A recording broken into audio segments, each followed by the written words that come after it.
You only had women performers in your study. Mm-hmm. Was that because male musicians are less worried about fashion? I think a lot of the men are very much influenced by fashion, but in social terms, the choices they have are more limited. They'd really upset audiences if they strayed away from quite narrow boundaries. Now, popular music has quite different expectations.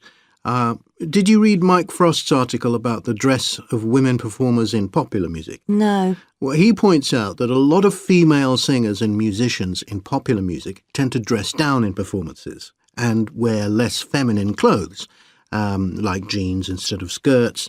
And he suggests this is because otherwise they'd just be discounted as trivial. But you could argue they're just wearing what's practical.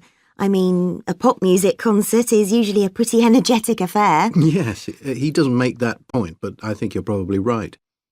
I was interested by the effect of the audience at a musical performance when it came to the choice of dress. The subjects I interviewed felt this was really important.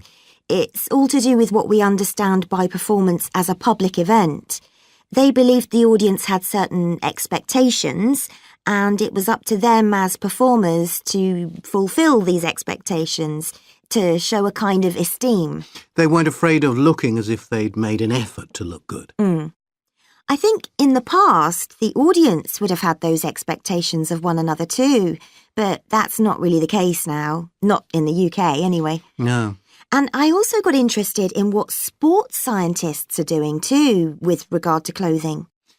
Musicians are quite vulnerable physically, aren't they? Because the movements they carry out are very intensive and repetitive. So I'd imagine some features of sports clothing could safeguard the players from the potentially dangerous effects of this sort of thing. Yes, but musicians don't really consider it. They avoid clothing that obviously restricts their movements, but that's as far as they go.